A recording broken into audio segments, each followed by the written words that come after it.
I'm Charita Carter, Executive Creative Producer of Walt Disney Imagineering, coming to you from the historic Preservation Hall in the magical musical city of New Orleans.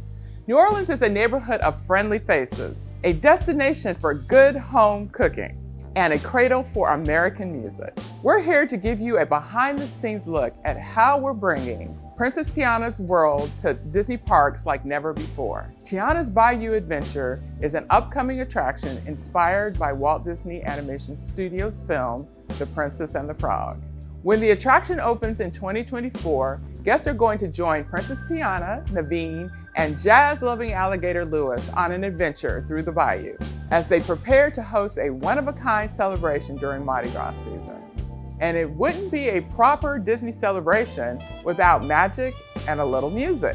To celebrate, we'll take a tour around New Orleans to see how this all-important aspect of the experience is drawing on the region's musical heritage to really make Tiana's debut attraction sing.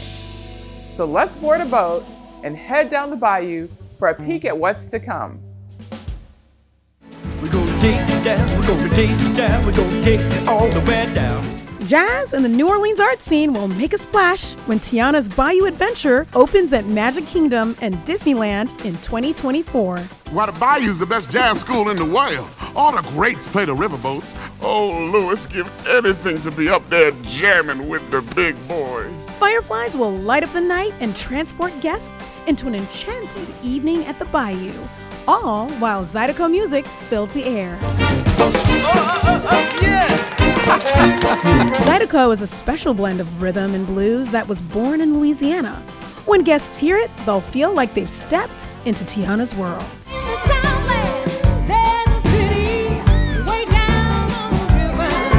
Disney's team of Imagineers have been traveling to New Orleans and across Louisiana to research and gather information to ensure Tiana's Bayou Adventure preserves the heart and soul of the city that inspired the princess's story. We've gone to the Bayou. We did an airboat tour and we were just looking at the flora, the fauna that you would see there. Congo Square, where a lot of free people of color as well as enslaved people congregated and played music. We're getting exposed to a number of things from that time period that are going to be really helpful. There were even a couple of exhibits that we were able to take advantage of.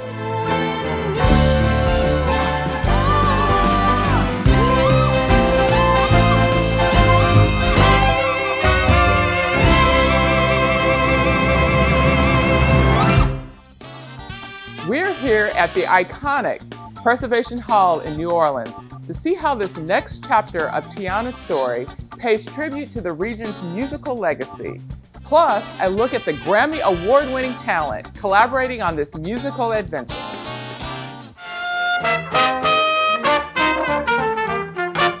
As we step into the iconic Preservation Hall in New Orleans, where for over 60 years, the greatest musicians in the world have played. Walt Disney Imagineering hosted a panel all about the music from the upcoming attraction, Tiana's Bayou Adventure. Here are some of the best moments from the panel, which started off with a huge announcement. You know, we talk about the name of our attraction, Tiana's Bayou Adventure. You know, it was announced here 1 year ago. But what we're here today is to make another special announcement about our music guest. This man is a well-decorated artist in the world of R&B.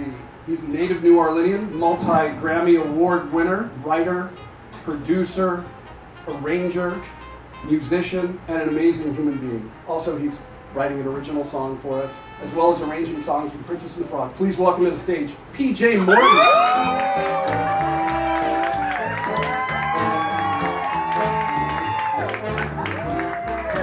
Yeah. What's up, y'all?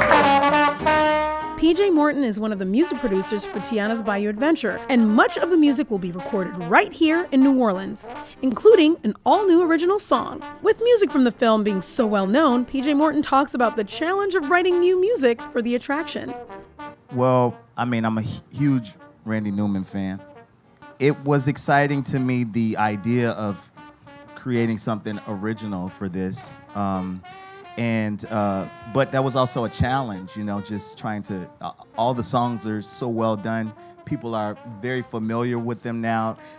So to try to, the challenge was to try to fit in with what already existed, but also bring something fresh and move the story along. You know, I'm appreciative of this team, all of you, because I was allowed to be myself. We know as New Orleanians, you know, in the room, how many times people tell us how New Orleans is supposed to be presented. And we've seen movies and things where it's like, okay, you know, that's not necessarily my home, but all right, I see what piece of New Orleans that is.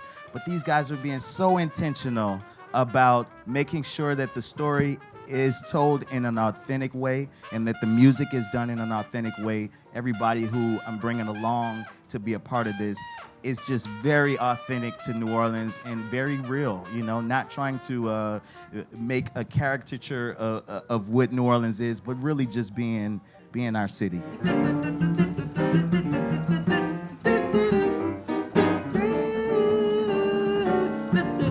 Music was literally everywhere a part of my life, but I think New Orleans is one of the only places where you'll find fourth generation musicians. I didn't fully appreciate that until I left home and noticed, oh wait, it's not music, you know, everywhere I go, and it's not music a part of everything I'm doing. No, I gotta capture this magic, and you know, historically that magic was captured and brought to New York and brought to LA and brought to Chicago.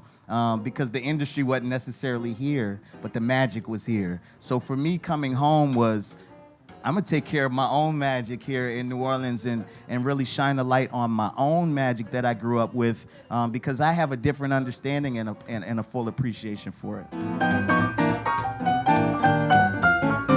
With music being so iconic in the Disney Parks attractions, Ted Robledo tells us why Tiana's Bayou Adventure deserves its own theme song. The people who love Princess Tiana, the fans, you know, I think they deserve more, right? More of what was captured in The Princess and the Frog, and I think that's what we brought folks on like PJ to help us deliver more of what's already great. We need a theme song. It deserves a theme song that people are going to be humming and singing all the way home, and I think we've seen examples of that in the last few days.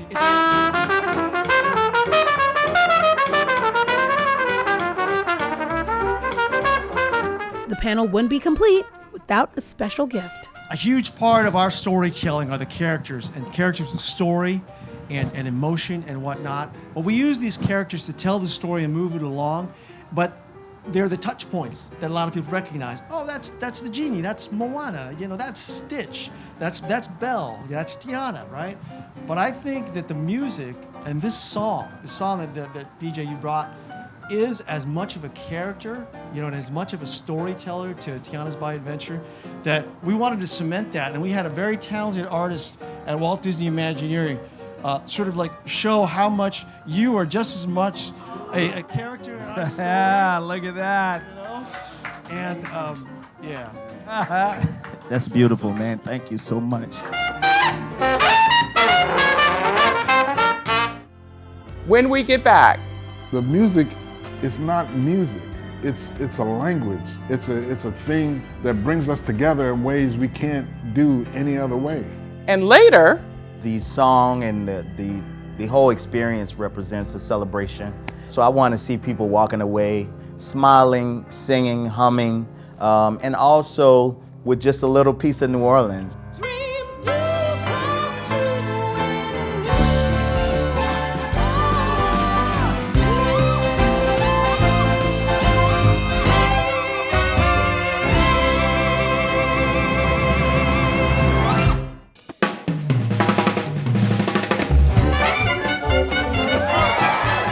You can't think of New Orleans without thinking about music. Disney Imagineers drew inspiration from the city of NOLA for the upcoming attraction. And the Imagineering team is working with award-winning artists PJ Morton and Terrence Blanchard. Both natives of New Orleans will help score a lyrical love letter to the region that first inspired Disney's endeavor with Princess Tiana. Oh, I'm honored, you know. I feel like it could have been anyone, you know. I never assume, that it's supposed to be me. So I think just right time, right place, and it just made perfect sense. And I think it's been a beautiful marriage and partnership for it. But I'm over the moon to be a representative. I have always worn New Orleans on my sleeve, and this is just a continuation of that. So it's just really exciting.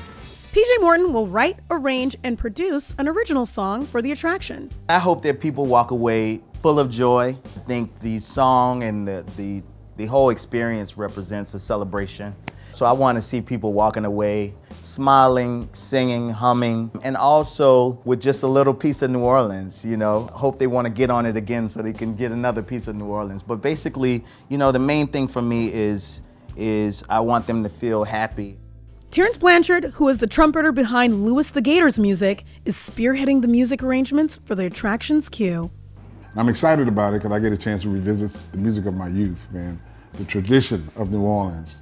Who wouldn't want to do that? You know, one of the things that I love about New Orleans music is that it's very infectious. You know what I mean? It's the type of music, I don't care what you're doing. You know, if the band strikes up, you could have the boring day, you know, it could be dark outside, it could be thunder and lightning and everything could go on. But once the band starts to play, all of that seems to go away. So when people come to experience this, I want them to experience the infectious nature of what it is that we do musically and how it lifts the spirits. Both PJ Morton and Terrence Blanchard are iconic music artists and cultural ambassadors guiding the project team on the music of New Orleans. Well, I think it's going to fully represent our vibe here as far as, you know, partying.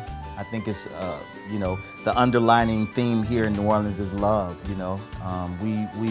We accept, we love to bring people in and have people experience our culture and what we do, no matter who you are. And I think that that goes hand in hand with this. And I think they'll get that feeling of love. You know, the food's a part of this, the music's a part of this, the celebration is all a part of it. I think that's all New Orleans right there. Something that happens when you record with musicians from New Orleans. I can't explain it, but dude, it's like a party. But you know, but that's just part of what it is. It's like the music is not music. It's a language. It's a sharing. It's a thing that brings us together in ways we can't do any other way. The music will incorporate various music styles and instrumentations that originated or took up permanent residence in NOLA. When we're recording this music, that's what I want to capture. I want to capture that infectious communal thing of sharing, having a shared experience, you know, and hopefully the people that'll hear this music will feel the same way. When we get back, thank you, Disney, and tell you what a difference you have made in our lives and so many other people's lives. And later, this painting basically is my interpretation of Tiana and her growing up based on the movie and the story, being inspired by her mother and her father here.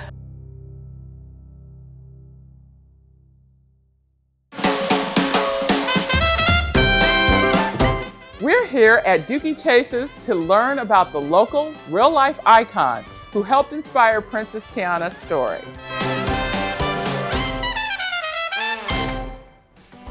In the heart of New Orleans stands Dookie Chase's restaurant. This establishment has remained a stopping place for politicians, musicians, visual artists, and literary giants.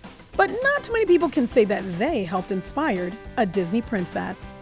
Known as the queen of Creole cuisine, the late Leah Chase was the genius behind the New Orleans staple, and was later a source of inspiration for the character Princess Tiana in Walt Disney Animation Studios' The Princess and the Frog.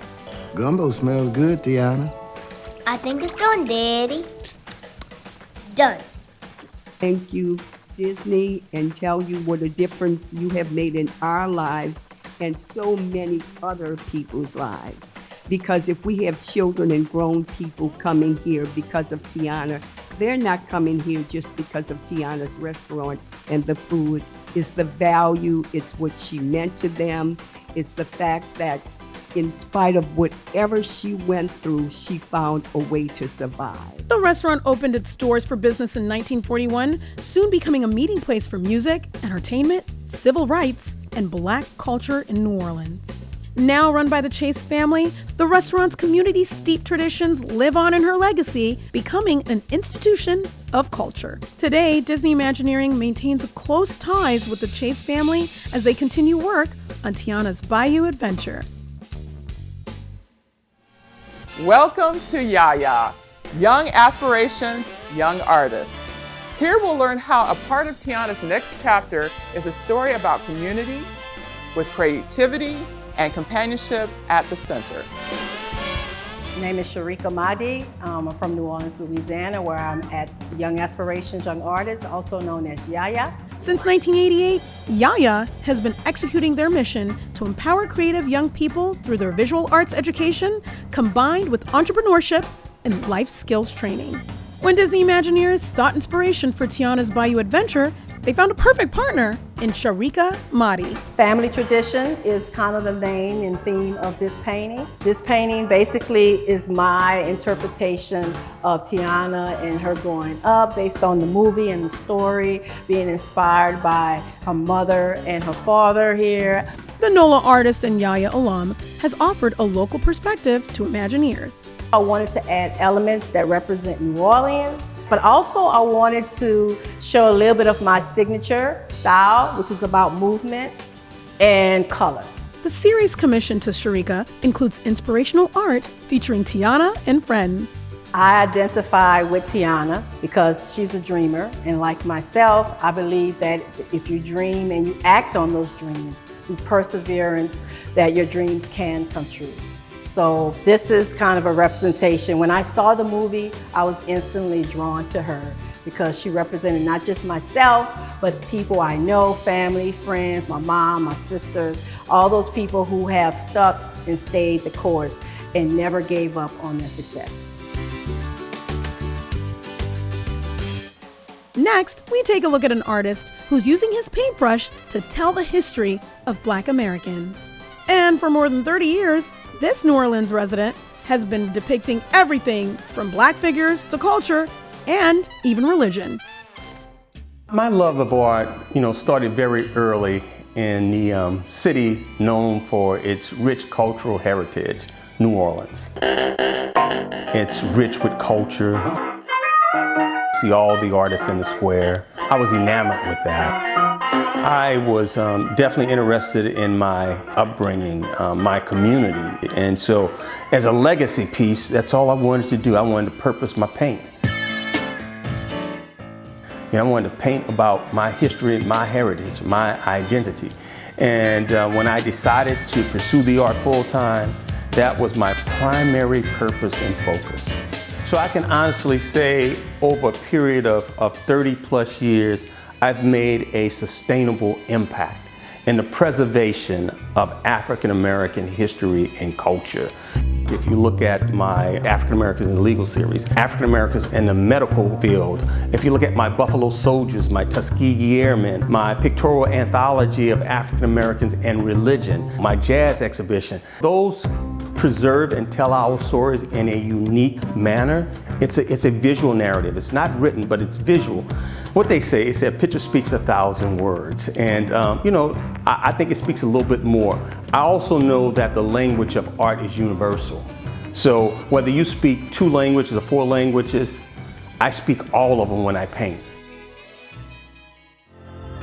When we get back, everything we do kind of starts with knowledge so that we get the story right and give people a sense of how we can bring these stories to life. You see them on the screen, but we dimensionalize them. And later, we're getting exposed to a number of things from that time period that are going to be really helpful. There were even a couple of exhibits that we were able to take advantage of. Welcome to the Historic New Orleans Collection and Williams Research Center. We'll learn how this local institution informed the research going into Tiana's Bayou adventure to make sure the experience is authentic to the region and time this story took place. This historic French Quarter building is packed with stories of the Crescent City and its surrounding region. Welcome to the Historic New Orleans Collection and the Williams Research Center. With free admission, it's one of the most accessible things to do while in New Orleans. Many of the artifacts that the Disney Imagineers observed during their tour helped reinforce the creative decisions for Tiana's Bayou adventure. Everything we do kind of starts with knowledge so that we get the story right and give people a sense of how we can bring these stories to life. You see them on the screen, but we dimensionalize them. The cultural institution ensured that the attraction pays tribute to the region's history accurately. From typography to topography, no detail was overlooked. The posters and signage guests will see in the queue are inspired by the newspaper clippings, advertisements, and other media from the museum's archives. Costuming, like the 1938 Dorian King's costume featured on this tour, offer a glimpse into the prevailing styles of historical Mardi Gras celebrations. Welcome to New Orleans Jazz Museum. We'll take a look at how the archives and the musical instrumentation found in this very museum are inspiring what's going into Tiana's Bayou adventure. Another cultural institution in NOLA is the New Orleans Jazz Museum, which celebrates jazz in the city where it was born. Housed in the historic Old U.S. Mint, the institution contains more than 25,000 museum artifacts, one of the largest and most comprehensive of its kind in the world. We wanted to make sure that we were time period accurate. As we were learning about jazz and we were learning about all the different musical styles that have a home here, we wanted to make sure that we weren't getting ahead of ourselves, right? We didn't want to bring something in from the 50s when our story is in, the mid to late 20s.